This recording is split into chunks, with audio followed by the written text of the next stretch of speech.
कार्यक्रम वेद पाठशाला में मैं आपका हार्दिक स्वागत करती हूँ।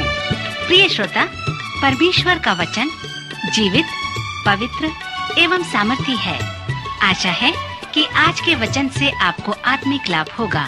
तो लीजिए प्रस्तुत है ये संदेश।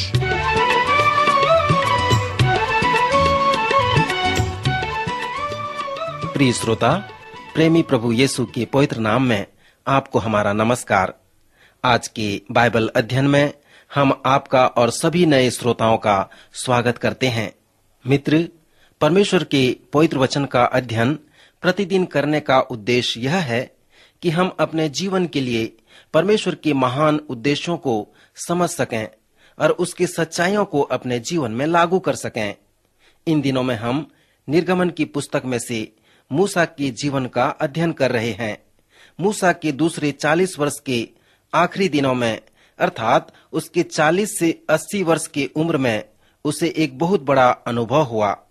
जब मूसा भेड़ बकरी चराने के लिए होरेब नाम परमेश्वर के पर्वत के पास गया, वहां पर एक कटीली झाड़ी के बीच आग की लौ को उसने देखा। उसने यह देखा कि झाड़ी जल रही है पर भस्म नहीं हो रही है। आइए हम इस घटना को पढ़ें। यदि आपके पास पवित्र शास्त्र है तो मेरे साथ निकाल लें। निर्गमन की पुस्तक उसका 3रा अध्याय। यहाँ पर इस प्रकार लिखा है, मूसा अपने ससुर यित्रो नाम मिद्यान के याजक के भेड़ बकरियों को चराता था और वहां उन्हें जंगल की परिली और होरेब नाम परमेश्वर के पर्वत के पास ले गया। और परमेश्वर के दूत ने एक कटीली झाड़ी के बीच आग की लौ में उसको दर्शन दिया और उसने दृष्टि उठाकर देखा कि झाड़ी जल रही है पर भस्म नहीं होती। तब मूसा ने सोचा कि मैं उधर फिर के इस बड़े अचंभे को देखूंगा कि वह झाड़ी क्यों नहीं जल जाती। तब यहोवा ने देखा कि मूसा देखने को मुड़ा चला आता है। तब परमेश्वर ने झाड़ी के बीच से उसे पुकारा कि हे मूसा, हे मूसा। मूसा ने कहा, क्या आज्ञा? उसने कहा, इधर पास मत आ और अपने पांव से जूतियों को उतार दे, क्योंकि जिस स्थान पर तू खड़ा है वह पवित्र भूमि है। फिर उसने कहा, मैं तेरे पिता का परमेश्वर और इब्राहिम का परमेश्वर, इसहाक का परमेश्वर और याकूब का परमेश्वर हूँ। तब मूसा ने जो परमेश्वर की ओर निहारने से डरता था, अपना मुंह ढांप लिया। फिर यहोवा ने कहा, मैंने अपनी प्रजा के लोगों को जो मिस्र में हैं, उनके दुख को निश्चय देखा है और उनकी जो चिल्लाहट परिश्रम करने वालों के कारण होती है, उनको मैंने सुना है और उनकी पीड़ा पर मैंने चित्त लगाया है। इसलिए अब मैं उतर आया हूँ कि उन्हें मिस्रियों के वश से छुड़ाऊं और उस देश से निकालकर एक अच्छे और बड़े देश में, जिसमें दूध और मधु की धाराएं बहती हैं, अर्थात कनान देश के लोगों के स्थान में उन्हें पहुंचाऊं। सो अब सुन, इस्राएलियों की चिल्लाहट मुझे सुनाई पड़ी है और मिस्रियों का उन पर अंधेर करना भी मुझे दिखाई पड़ा है।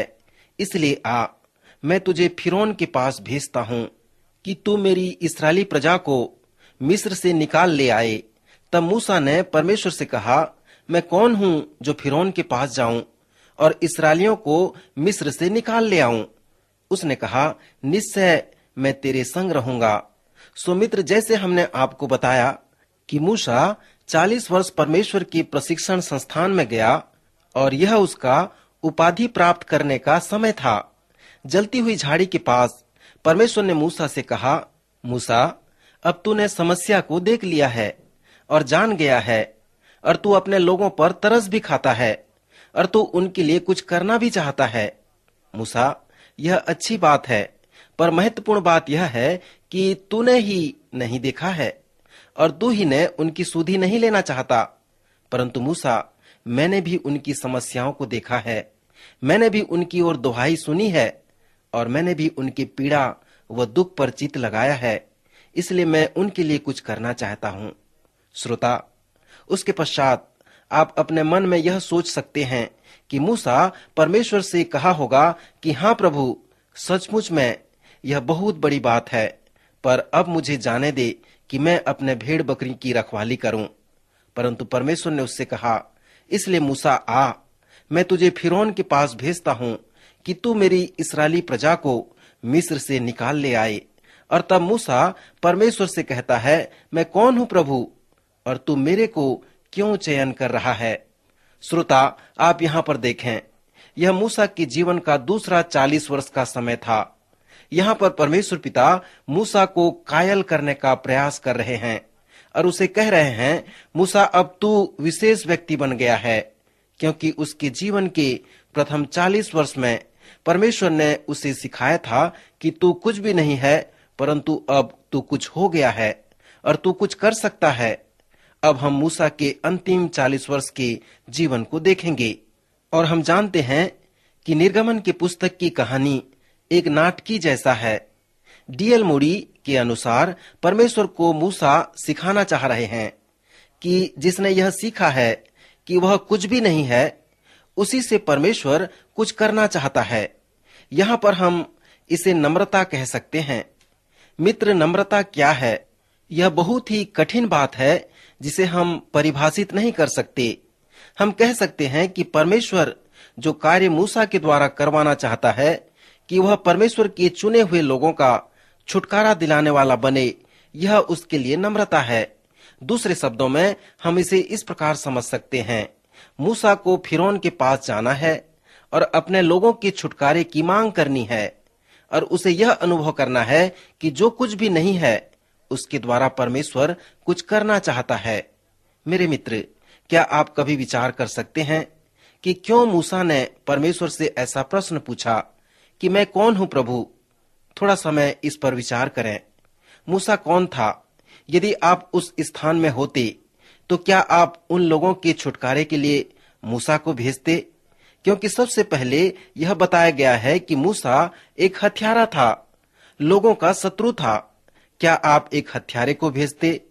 आप यह जानकर अचंभित होंगे कि पवित्र शास्त्र में 3 हत्यारे थे जिन्हें परमेश्वर पिता ने अद्भुत रूप से उपयोग किया। पौलुस एक हत्यारा था, राजा दाऊद एक हत्यारा था और मूसा एक हत्यारा था, और फिर भी परमेश्वर ने महान और अद्भुत रूप से उन्हें उपयोग किया। अब यह प्रकट है कि मूसा एक इब्री व्यक्ति था। हम उत्पत्ति में पढ़ते हैं कि मिस्रियों का इब्री लोगों के साथ कोई संबंध नहीं था और वे इब्री लोगों के साथ भोजन भी नहीं करते थे। मिस्री लोग इब्रियों से अधिक चरवाहों से घृणा करते थे। यद्यपि मिस्री लोग गाय बैल की पूजा करते थे, फिर भी वे भेड़ों और चरवाहों से घृणा करते थे। सो परमेश्वर ने मूसा से कहा, तेरे हाथ में क्या है? और मूसा ने कहा, चरवाहे की लाठी। तब परमेश्वर ने उससे कहा, उसे फिरौन के आगे डालना, ताकि वह क्रोधित होकर यह जान सके कि तू एक चरवाहा है।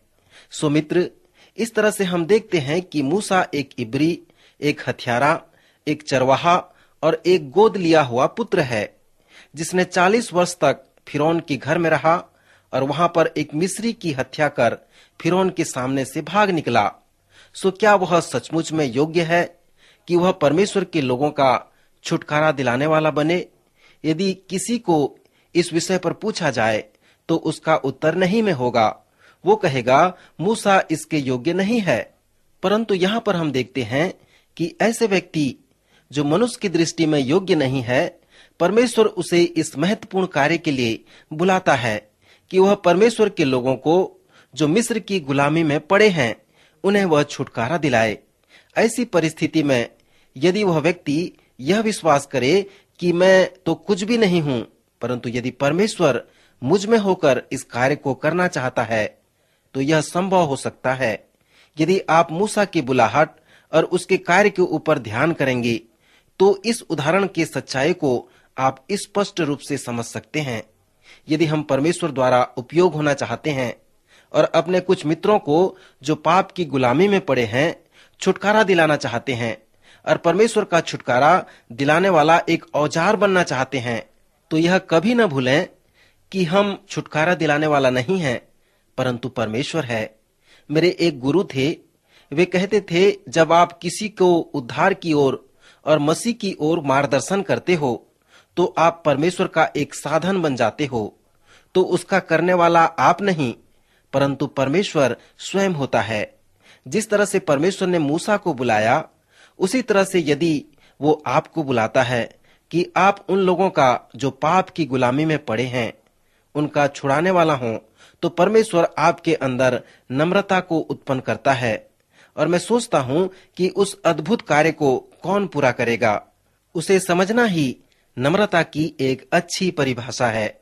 मित्र, पहले इसे मैं नहीं समझता था, परंतु पवित्र शास्त्र ने ही मुझे सिखाया, जिससे मैं जान सका कि यह परमेश्वर पिता की योजना है कि परमेश्वर की सामर्थ्य से परमेश्वर के लोगों के द्वारा परमेश्वर के उद्देश्य को पूरा करने के लिए परमेश्वर की योजना के अनुसार उपयोग में लाए जाएं।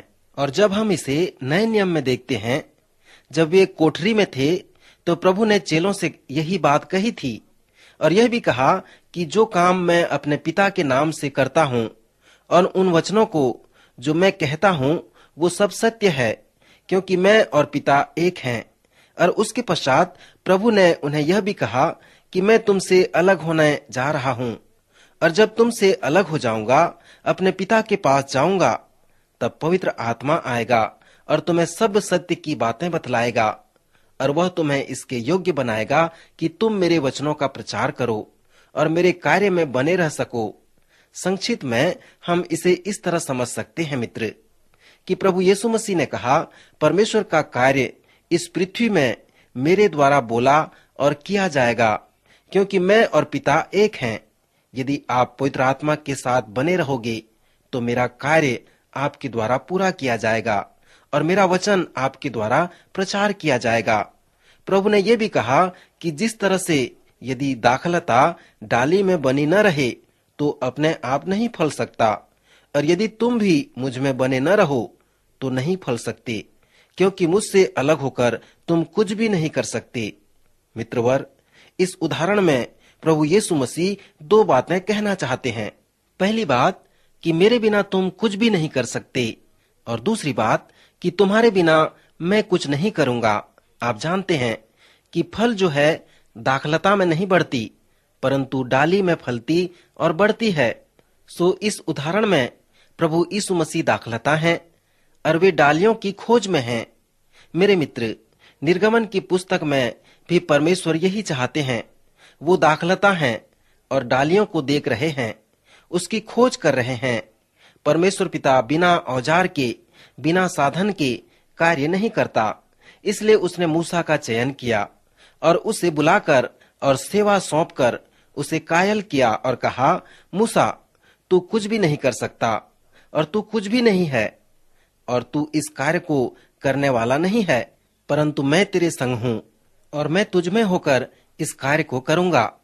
मूसा, यदि इसे तू समझना चाहता है तो सचमुच में तू वो व्यक्ति है जिसके द्वारा मैं इस बड़े और महान कार्य को पूरा करूंगा।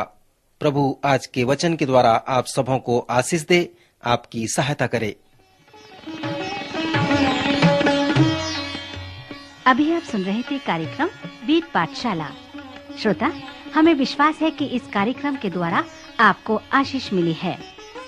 यदि इस कार्यक्रम के विषय में अधिक जानकारी प्राप्त करना चाहते हैं या बाइबल अध्ययन से संबंधित कोई प्रश्न हमसे पूछना चाहते हैं, तो आप हमें इस पते पर लिखें।